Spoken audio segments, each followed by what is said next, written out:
Hello, everyone. This is Jeremy Dennis, lead artist of Moz House and BIPOC Art Studio, and today I'm thrilled to be in conversation with current resident artist William P.K. Carter. I first had the pleasure of encountering William's work back in 2024 during the State of the Nation exhibit, where William's piece, Yet the Serpent Refused to Die, a powerful piece that was presented at the Old Stone House in Brooklyn. Even then, I admired William's work. It was a standout piece with deep layered meaning, radiance, and I had the pleasure of meeting William in person at the opening reception. William is here at Moz House. You've been here for about a week and a half, maybe about 2 weeks, and shared so much with our community, from a enchanting performance of your debut puppet show, First Buds of the Garden, to a reflective and joyful quilting workshop at the Nathaniel Rogers House, presently known as the Bridgehampton Museum. And their practice isn't just about art, it's calling toward self-recognition, transformation, and a softer, stranger kind of belonging. William, welcome to the Moz House podcast. Oh my gosh, I'm so excited. That was an incredible introduction. Thank you so much, and thank you for having me. I'm so honored. And I guess from here, if we want, we could just hold it up close and let's see. My first question for you, William, is maybe I'll jump to the past, how we first got connected. Your work, Yet the Refused to Die, was so incredible. When I saw your submission, I was so impressed. Can you talk about how that piece fit into the State of the Nation show and your larger practice, and how it wasn't that long ago, back in 2024, but how that piece and your present day body of work and what you're thinking about now has transformed? So that piece I made in response to, there is a few killings of Black gay men just all around, just for being Black and queer together. But the one specific one, I believe it was in Brooklyn, and it was a man who was voguing at a gas station, right? Just dancing, having a good time, and then was shot multiple times. Definitely killed, just for expressing joy and being unapologetic about his identity. And that really scared me, not only because I'm Black and queer, but also because that was in Brooklyn. It was like so close to home. I'm an hour out from the city, and I find the city to be a place for community and for love and for support. And so the fact that's happening in this space that I viewed as safe was really disturbing. And so I was looking around my childhood home, which is where I currently live, where I have lived for basically my whole life. And I was looking around at all of these icons that my family has. We're Greek Orthodox. And so I was looking around and reading about these stories that were told to me in my upbringing, and how the heroes of the stories were always white men.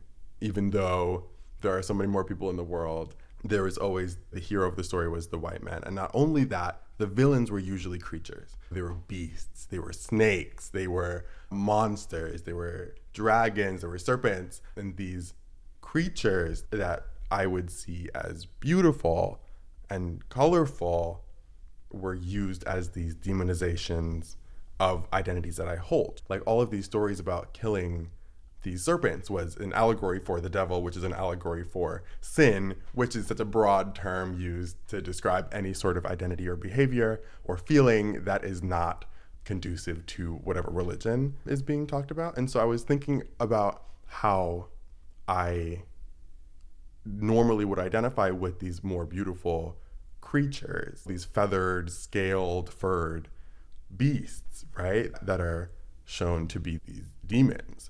And that goes back to fantasy being one of the only places where I could feel that I identified with people in media, especially with mythical creatures, high fantasy, less, because that's rooted in European folklore. Anyway, all this to say, I equated the killing of Black queer people to this narrative of killing the serpent, showing how I use this piece to show that there are more narratives than just the winner, than just the quote unquote savior, than just the hero, where this serpent that you keep calling a serpent, a creature of sin, is not that. We're just people, and they're people the reigning religions don't really understand and then demonize. And so this piece was really formative, I think, for informing the rest of my work since then. And I'm really glad to have been put into an exhibition with that work because it showed me that people really do resonate with it. They resonate with the visual language of religion, and they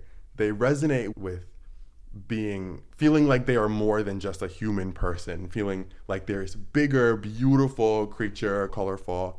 And from there, I've been making work that is changing the human body and morphing it to resemble more animalistic things and beings and things that are mystical and magical as a way of showing queerness and blackness and any other identity that is outcasted and on the margins, showing that we are not just these things. Oh, absolutely. Yeah. Yeah, your performance here at Ma's house just a couple days ago was jam-packed. It was sold out multiple times, and we had to find room for additional people.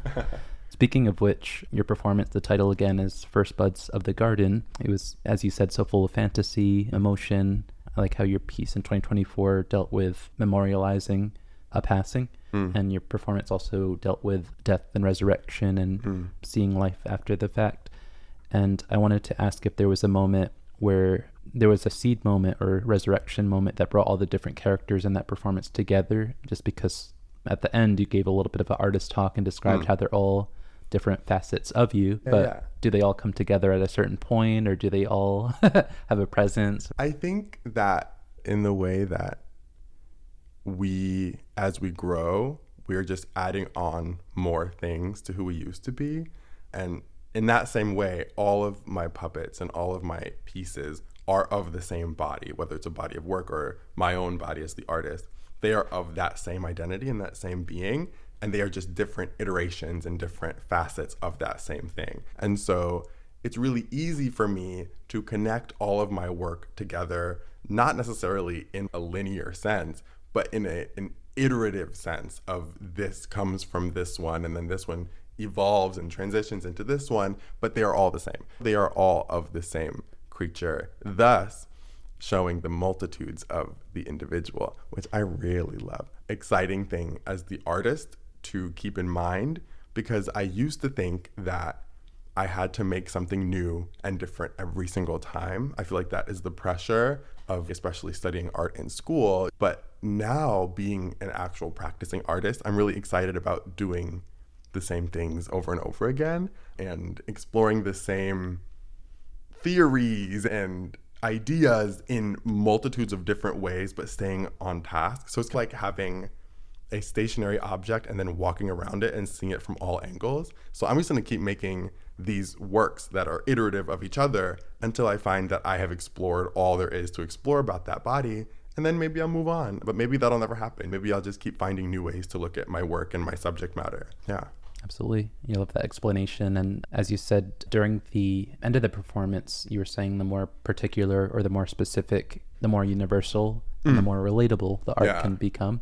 Yeah. And I was going to comment that your work and my work are, in my mind, are so similar. Really? Even though it's performed and presented in very different ways. Yeah. It's like it's about those in the past who need to be honored. It's about healing. It's about telling stories, invented characters that are also part of yourself or self-reflection. So I think it's a great path that you're on, and being such a young artist, I think you're on a great path. Oh, thank you. I wanted to change directions and talk about another element of your time here at Ma's house and on the East End and at Shinnecock. There were so many firsts, including your first ever workshop that you led as the teaching artist.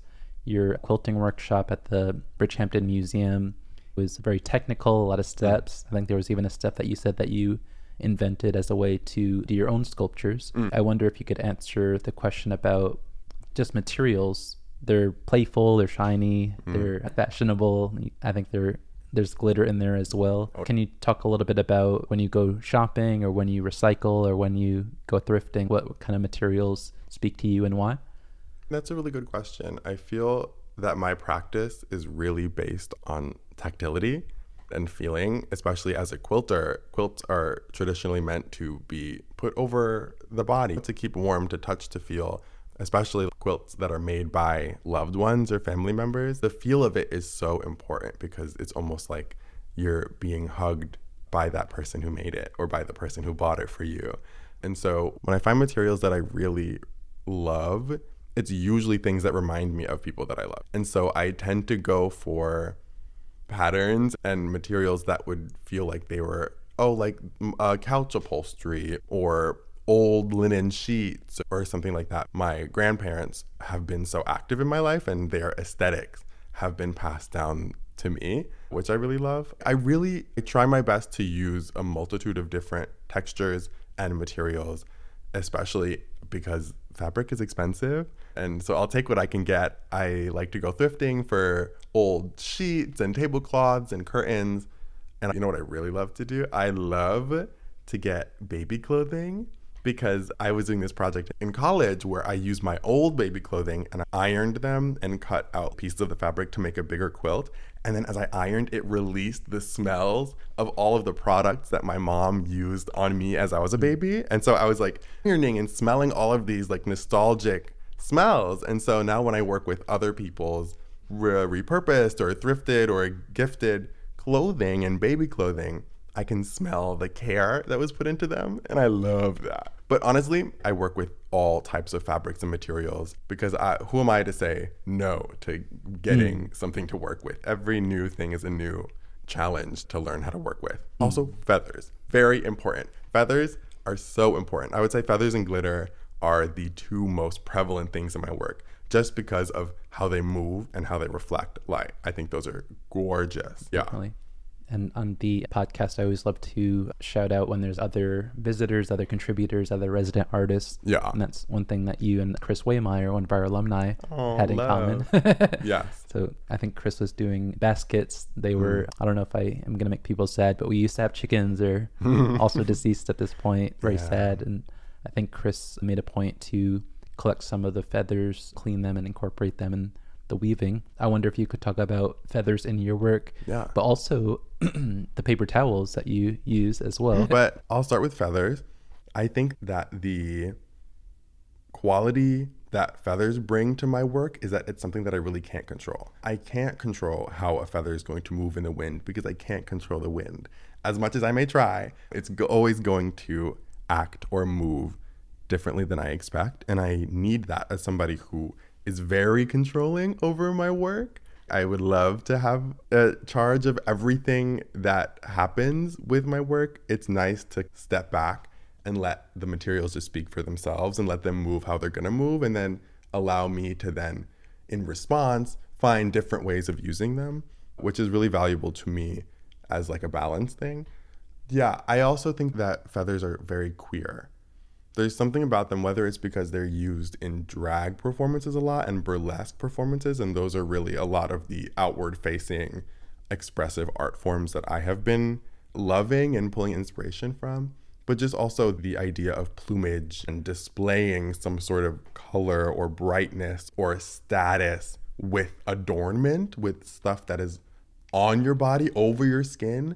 There's something that I really love about connecting that with drag performance, and also just performance of identity. I think of because all identity is performance, right? And so you could choose to perform the same thing that everybody else is performing, even though we are all incredibly unique and are going to show different colors of ourselves and show different textures. There's so many people who believe that the only option is to perform in the same way that everybody else is performing. And I think that I did that when I was younger more, because I didn't really have a grasp of who I was or what colors I wanted to show. But now I find it so stifling to even consider that I could be showing the same colors as somebody else, because that wouldn't be a good illustration of who I am. And so these colorful feathers, this plumage, is almost like a celebration of uniqueness, individuality, which is it's another plus. Less materiality wise, but more symbolically. Yeah. So you spoke a little bit about the feather usage and how that relates to identity, and we love tangents, so it's all related. And how did you end up creating pieces out of paper towel, and can you talk about what those pieces represent? Yeah, this actually was my first time making puppets out of paper towels, because the material, not the physical material, but the subject of this larger piece that I was working on was about being yourself, right? And finding yourself and finding other people that are being their authentic selves. And I think that fabric is a great way of showing that. Just as I said before about adorning oneself, we adorn ourselves in clothing. And so when I use fabric, I wanted that to show a sort of connection to an identity, to a person, some sort of good relationship, or I see you and we are of the same cloth, that sort of connection. But I wanted there to be antagonists, like physical antagonists that are separate from the people who have the connections, from the characters that are supposed to be together. Like a color thing, have the villains in all black or have the villains in all white, or having these antagonistic characters have more of a visual difference. I thought that I would use a different material that mimics fabric as a way of differentiating between antagonist and protagonist. And so I used paper towels, I used printer paper, and I used packing foam to create these antagonistic flowers and their petals as a way of showing that they are still performing, but there is a fundamental difference between their performance and the protagonist's performance, where they are trying to mimic fabric. Their materials are trying to inauthentically produce some sort of connection or reaction or kinship to the main characters that are not authentic. And I found that paper towels, I plan on using paper towels more just because I love the way they feel and the way that they hold their shape. But I did that move away from the visual language of, oh, the antagonists are always wearing black, or the antagonists are always wearing these different color palettes, or they physically look different, because that's a way of marginalizing people. In the real world, you can't always tell who someone is and how they're going to align based on how they look. That's a dangerous assumption to make. So having them look similar but be made of different materials is a pretty good way that I found so far to differentiate. And I also wanted to shout out Jake Kimball, who was just here very close to your residency just before. They're a photographer from Vancouver, Canada. And as a photographer, they actually printed on paper towels, so I wish you all had a chance to meet. Yeah. But I love the use of your paper towel, very different use case. But I do like how you're using identity, and how in identity and in politics, like the conversation about fragility is always there, and it's always a negative. And I think the strength of authenticity and symbolism in your work is really strong. Thank you. I appreciate your explanation. From your performance, it seemed like your puppets were very familiar, also otherworldly and fairy tale-like. I wonder if you could talk a little bit about you as a puppet performer and as an artist, and how you're probably pretty unique as an individual performing in this way. Are there people who inspire you, or people that you looked at to choose your direction? Yeah, I feel that it is pretty unique to even be into puppetry in general. I feel like despite its prominence in our culture, with like most children's shows being done with puppets and most like Broadway shows including puppets, there's not a lot of people who work in puppets as an art form. And I feel like now it is moved to more of a product. Like there are productions of puppets and mascots, and there's a standardized style of puppets, which is the Muppet style puppet that is so strong and so prevalent that when you say, oh, I work with puppets, people are going to automatically think that. They're going to think Sesame Street, they're going to think Muppets, they're going to think Fraggle Rock.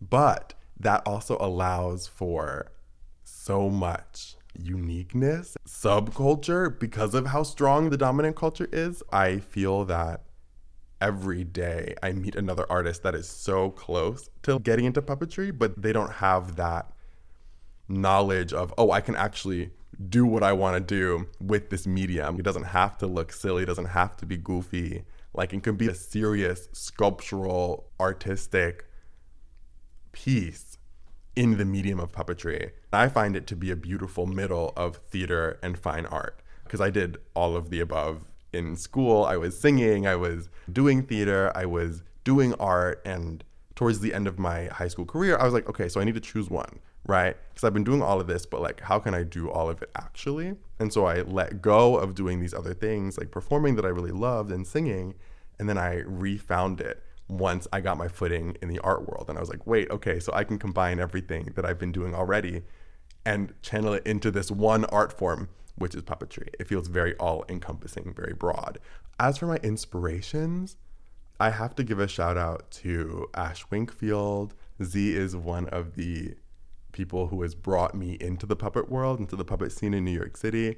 And the work that Z does is just so beautiful and incredible. And the breath that is brought into every work is like breathtaking. Look up Ash. Some other artists that I look up to, the movie The Dark Crystal.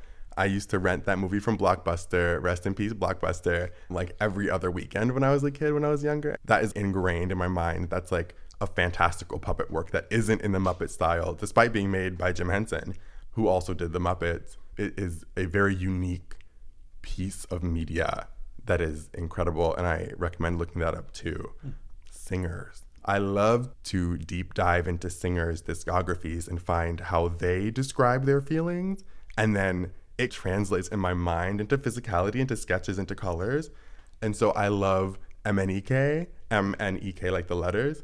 He's incredible. His album, what is his album called? Language, I think. Incredible, beautiful artist. And then Lizzie McAlpine, actually, her music does something to my soul. I think it's just the way that she uses words and chords that really resonates with me, that then fuels how I visually depict my emotions, which I love. And then a final inspiration is Byzantinian chanting, but more specifically like Greek Orthodox chanting. I grew up listening to that. It is like a huge part of church culture. And I find that it is a beautiful way of getting emotions out when you don't have the words. You let the sounds that you make resonate within your body, and however it comes out. It is incredibly complex as a singing form, but it's also so recognizable, and the patterns in singing are very similar to each other. So it's a very accessible way of communicating feelings without using words. So I use that as an inspiration as well. Oh, thank you. Yeah. That's such a great list. I have to look them all up. But maybe to add on to that, for your First Buds of the Garden performance, that was a 30-minute long performance with puppet. In the background, you also had that whole time a combination of singing. You had, it felt like journal entry style narrative, and it was in your voice. There were so many quotes and lines that were, it was like a good thing it was like a dark room. I'm sure people were tearing up. Oh, I hope so. That's the goal. But one of the lines were along the realm of, I'm a like past expiration fruit. I'm like everyone else, but worse type of line. Angsty teenage vibes. Yeah. Do you read anyone to inform your writing for these narratives, or are you currently reading anything in the library here? Do you remember? Or? I feel like my writing style is not fueled by other writers. Again, it's fueled by musicians.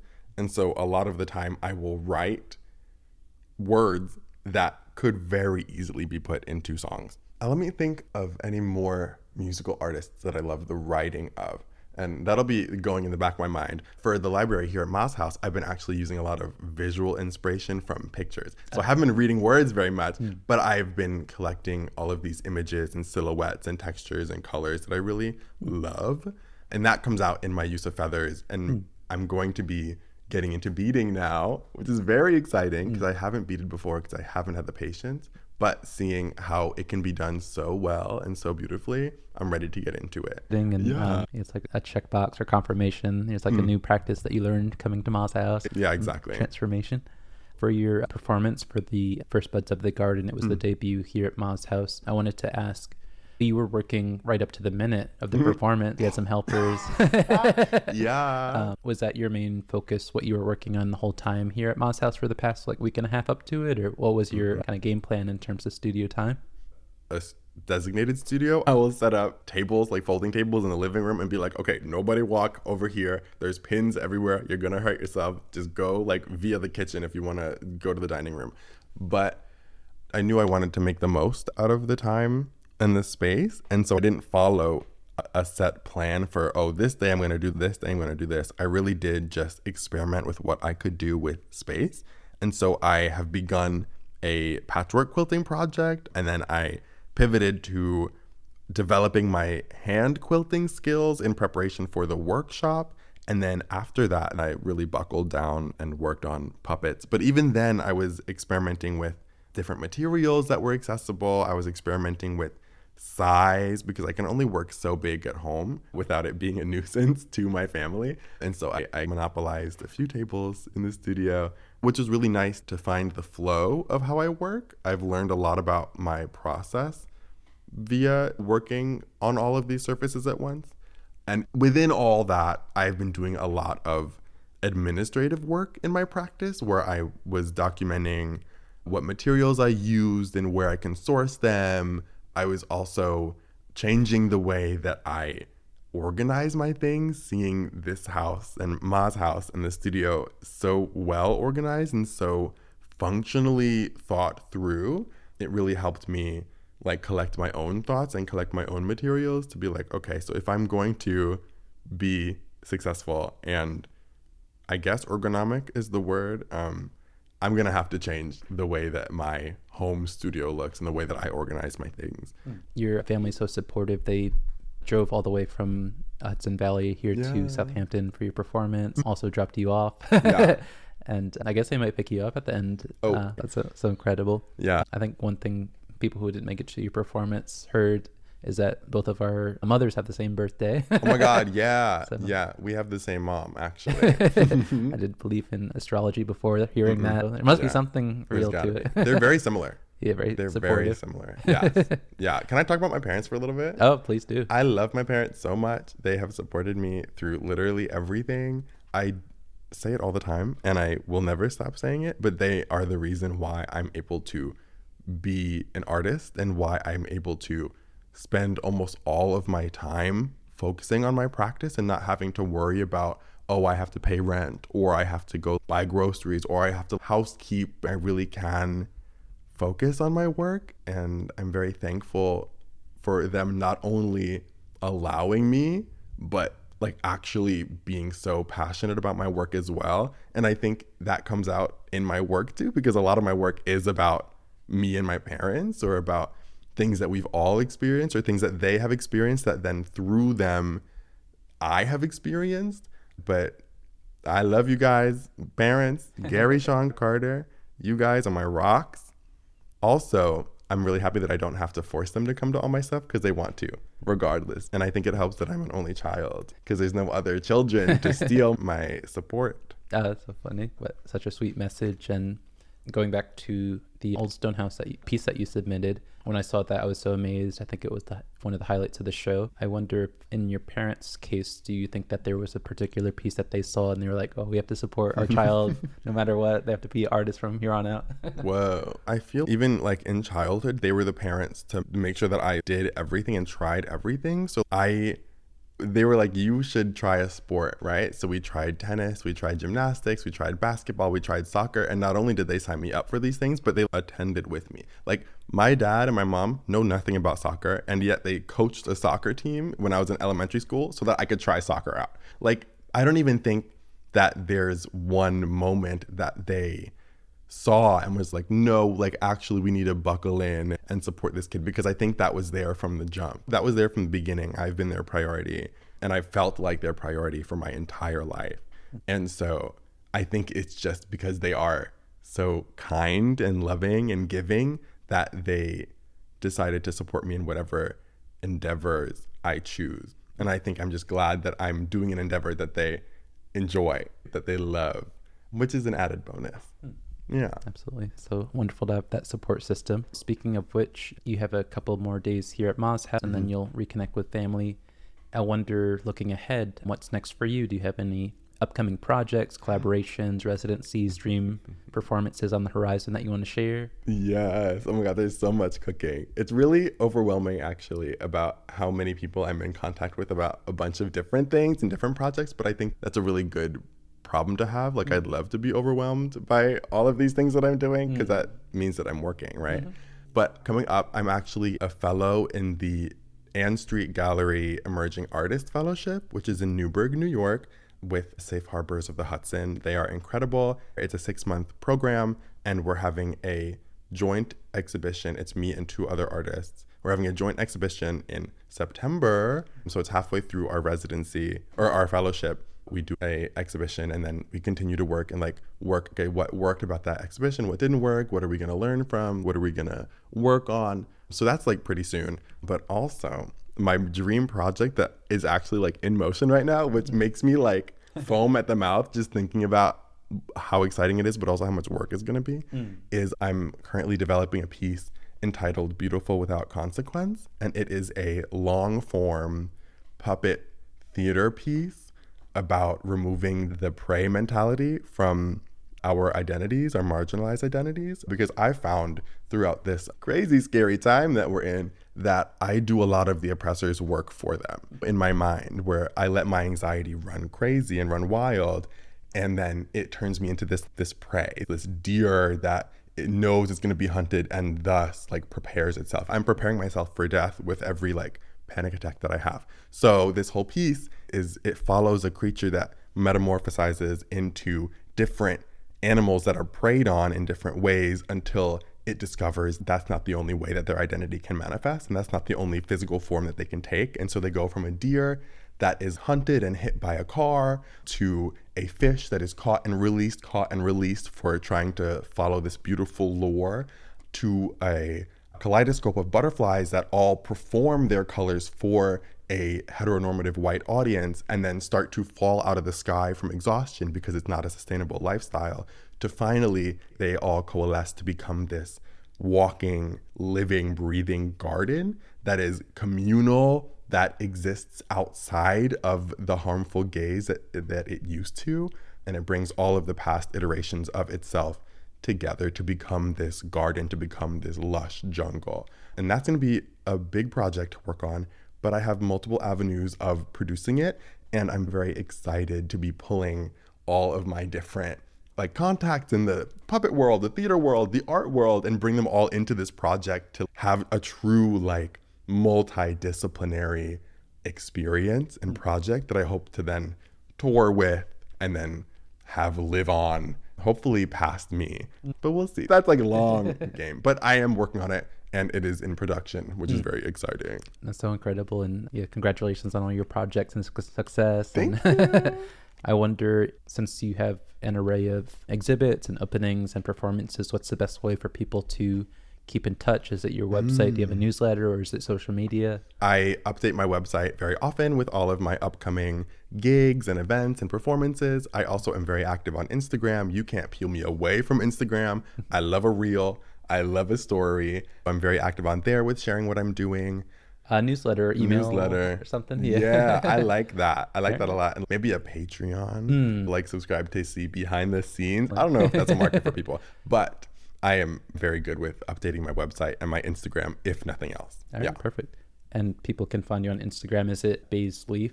It's Basil Leaf, Baesleaf, because Basil in Greek is Vasily, and Vasily is the Greek version of William. Oh. And also garden. We love gardens. We love herbs, but it's spelled differently because I want to be special. But also BAE is before anyone else. On Instagram, BAESLLEAF, but it also comes up if you just type in William P.K. Carter. Website is williampkcarter.com. My email is williampkcarter@gmail.com. Email me.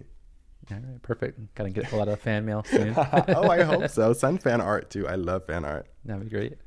Thank you again, William. Such a great interview, and so great to have you here. I don't think we're going to have this podcast out soon before tomorrow, but you're actually going to be performing a short public piece at our fundraiser tomorrow, July 9th. Thank you so much for everything you're bringing to Shinnecock, to Ma's house, to East End.